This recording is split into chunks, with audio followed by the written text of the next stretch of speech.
From Japan, we have the protagonist of Nier Automata, to be.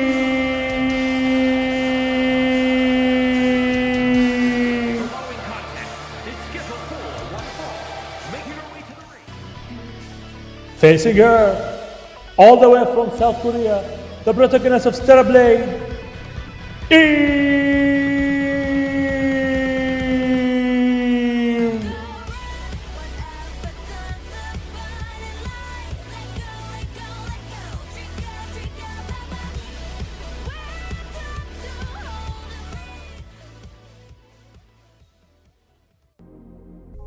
Hi guys, today we'll be talking about two awesome games, Nier Automata and Stellar Blade. And we will see what they have in common, and we will look at the other aspects that make them different. In order to do that, we will have to look at them critically. And just for fun, we will grant points for each one of them to know who wins in the end. Without further ado, let's start.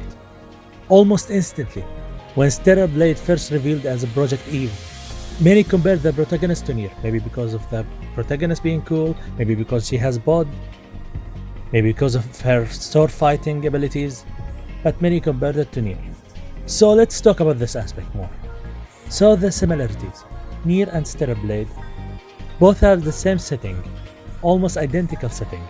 Basically, aliens took over the Earth, and a specialized unit comes from whatever and tried to save Earth from the alien invasion. The protagonist is beautiful, she has sword, and she has a boat that fires projectile. Okay, by the end there is one character that is really ripped off from Nier actually. And they may have taken some blood points from Nier Replicant, the first Nier, but other than that they are different. So let's discuss more. The battle system and the combat. The combat in Nier is free-flowing. It's similar to Bayonetta, to Metal Gear Revengeance, to Devil May Cry. You have multiple combos and you can dodge the enemy attack. You can combine the moves and combos to create your own. I hate to use this term, but you can call it a character action game. And with this combat you can take on multiple enemies with no problem at all. It's fun, intuitive, and basically it's your own. Even in hard, the game is somewhat easy, on the easy side. Now Stellar Blade has its own combos, but they are set of combos. You cannot basically combine combos with each other. Fighting one-on-one is the strategy of Stellar Blade. Fighting multiple enemies at once is extremely dangerous. It takes points from Sekiro. You have to dodge and parry attacks. There are multiple attacks to be dodged, like for example the blue one is different than the purple one and different than the yellow one. All you need to do is focus on the enemy and parry the attacks. The game becomes very challenging, especially in the end part of the game. Even in normal difficulty it's hard, so imagine playing it on hard. But the challenge is fun and keeps you on your toes. And because it's challenging and really methodical, I think the first point will go to Stellar Blade. Now we will be talking about environment and level design. The environment in Nier is very wonderful, very somber, very much atmospheric.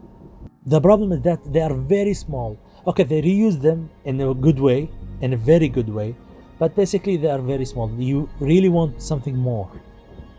In Stellar Blade, the environments are big, wonderful, and full of secrets.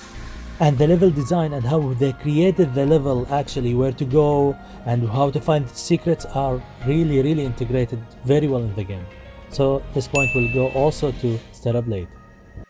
Music and soundtrack. Basically Nier is one of the best soundtracks ever made.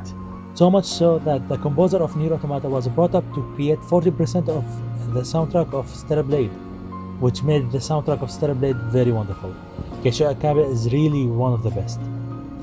Like visuals, music is art, and art is very subjective, but here I will try my best to make it as objective as possible. I will attempt to do that by listing the many features used in Nier Automata soundtrack. First, they use the music of Nier 1 and arranged them to add to the story. Using soundtracks of Nier Replicant added more to the soundtrack of Nier Automata. The tracks are dynamic and layered, so basically when you are in battle, they are different than when you are out of battle. Stellar Blade do the same actually. Nier Automata uses the title of the tracks to add more to the character and explain the story even more. It also has 8-bit arrangement of soundtracks. It also has its own language called the Chaos language. The soundtrack uses multiple languages, just like Stellar Blade does. The OC has different styles, also like Stellar Blade. In one of the soundtracks, the singer actually cried and they left it in the recording. All devs of Nier Automata actually sang one of the songs. The soundtracks of Nier Automata is very much well integrated in the game. You cannot just replace it with any other soundtrack and it won't be the same at all. So in the soundtrack, I will give this point to Nier Automata. Now we will be talking about visuals, art direction, aesthetics and graphics.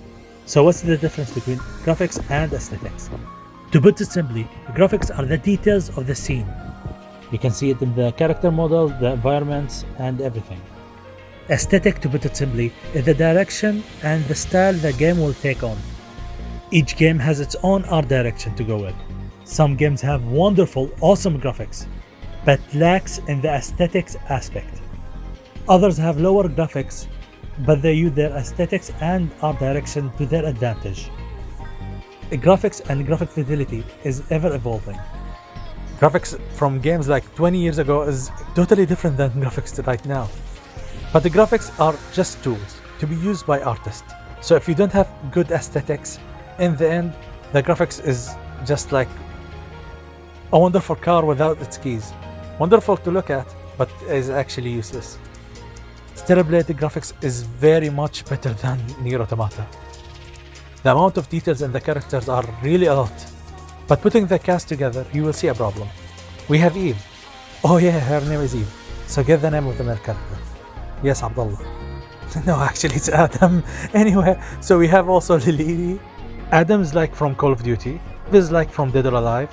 And Lily with her big eyes is like a character from a JRPG game, the new Star Oceans. So you have 3 characters, each has a different aesthetic. One is realistic, one is semi-realistic, and the other one is anime cartoonish. They are good, but they are different. In Nier, the aesthetic is one throughout the game. It has lower graphics, but it's consistent and serves the game very well, even the UI. The UI in Stellar Blade is very well functional, modern, and wonderful. But it's just generic. Putting wonderful aesthetic versus wonderful graphics, 99.99999% aesthetics usually wins. So here I will give it to Nier Automata. And now we will have side quests and side characters. In Stellar Blade, the side characters and side quests are serviceable. They are good, but basically side characters are, oh my god, they are extremely bland, normal.